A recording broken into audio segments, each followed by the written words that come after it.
Ladies and gentlemen, this is an article that came out December 10th, 2018, Fox News.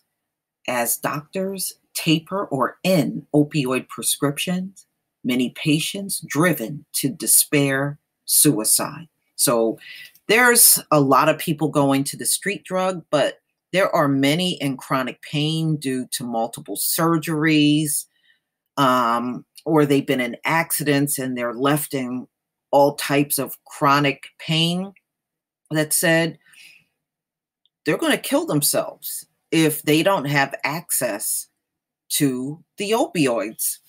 And many have killed themselves. They don't want to live in chronic pain. So if they are going to be cut off from opioids, they'll just commit suicide.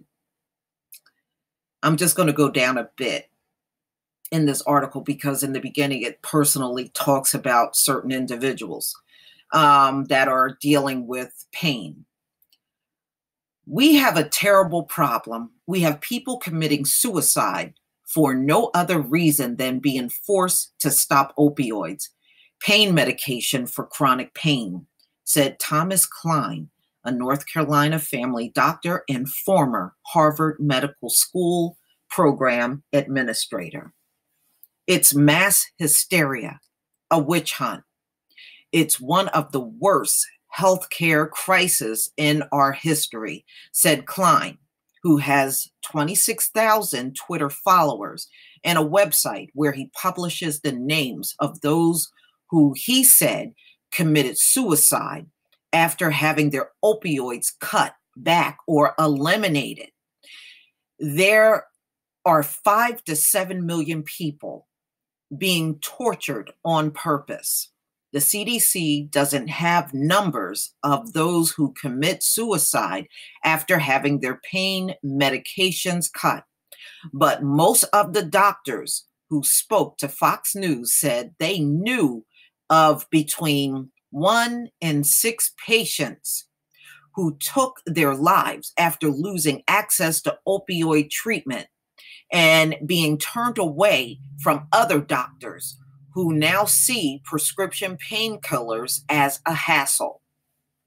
Several prominent doctors in pain patient advocacy organizations said they have heard from hundreds who say they have been left in debilitating pain and are considering suicide. The issue earlier this year came to the attention of Human Rights Watch, which launched an investigation. Clearly, there are patients now who feel like life is not worth living if they return to living in pain, said Dietrich Lohan, Director of Health and Human Rights for Human Rights Watch. Many of the patients we spoke to are very law-abiding and would turn to suicide before going to the street to get illicit drugs. The government has a duty to respond to the overdose crisis, but to do so in a way that is harming people who have a legitimate medical issue is a human rights issue. Wow. So just from looking at that, this doctor is saying they have literally cut off or limited the amount of opioids to 5 to 7 million people. That's a lot of damn people. Many pain patients say they understand the urgent need of political leaders and government agencies to fight the drug overdose plague.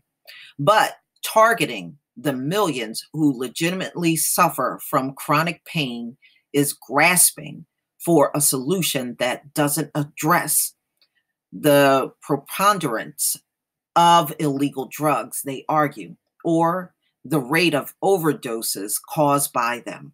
The CDC released a report November 30th showing that despite a drop in painkiller prescriptions over the years, the drug overdose rate continues to soar, with the growth driven by illicit opioid fentanyl. Yes, because if you're going to cut them off, they're going to go to the street drug. Plain and simple. Make no mistake about that. It's a trend that has held for several years. People with pain shouldn't have to suffer because people without pain are abusing opioids, said Cynthia Toussaint, a former ballerina from California who has complex regional pain syndrome, which left her bedridden for 10 years and unable to speak for 5. Pain patients don't want to take opioids any more than cancer patients want to use chemotherapy. However, many people in pain, with pain need opioids to function physically and pursue the joyful aspects of life.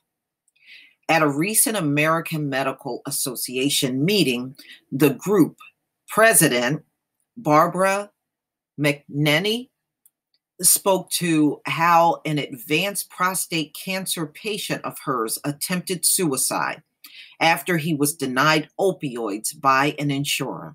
The pendulum swung too far when pain was designated a vital sign, and now we are in danger of swinging back so far that patients are being harmed, she said, according to published reports. No, they are panicking, ladies and gentlemen, because they already got a lot of people dying from these drugs.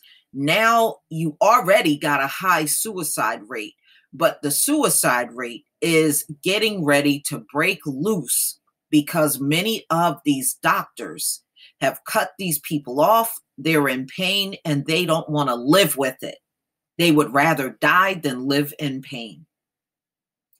So now, if you cut the opioids off, you are now dealing with another epidemic.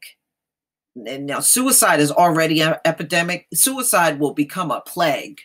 Okay. So now you got all of these people that are saying they will kill themselves. And these doctors already know of patients that have committed to cut off from the opioids. So, ladies and gentlemen, this is turning into a tragic mess. These folks are literally stuck between a rock and a hard place. These patients are saying they are treating everybody like drug addicts. And these folks are saying they need it for their pain. They are not drug addicts. So the CDC officials added that they are also aware of chronic pain sufferers have committed suicide in their struggle to get by with fewer or no opioids. We have heard about suicides, said Dr. Debbie Dowell, a senior CDC medical advisor and lead author of the guidelines on opioid prescribing. We've heard the reports. It's tragic that anyone takes their life for any reason, including that they had their opioids unilaterally stopped. Dow said the scope of suicides caused by undertreatment of chronic pain isn't something that's easy to measure. We've looked at how we might measure this. Sometimes patients or their families don't report it. The CDC guidelines focus on primary care physicians and recommended extreme caution in prescribing opioids. They're literally threatening these doctors to put them in jail if they write what they feel too many scripts.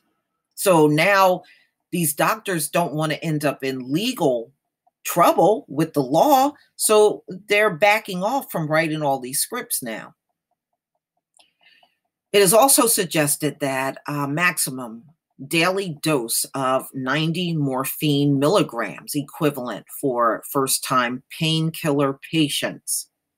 But the guideline also warned against forcibly tapering or abruptly cutting off severe pain sufferers who have reasonably have taken opioids, noting that a drastic change could lead to withdrawal or serious illness.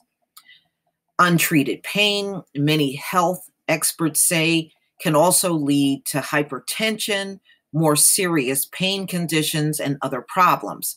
Health practitioners say this is a plight that could affect anyone. All it takes is a slip, a fall, or a botched surgery that could bring on intense or perhaps long-term pain. So, ladies and gentlemen, they are literally boxed in on what to do about how and who should get opioids. Wow. Look like another crisis hitting America, y'all. So you can see this chart, chronic pain in America, 25 million. They're estimating people that are in chronic pain in this country, $60 billion a year industry in treating these people. And out of this amount, 10.5 million are adults that are in pain every day. But please tell me what you think, ladies and gentlemen. Man, this thing is getting deep.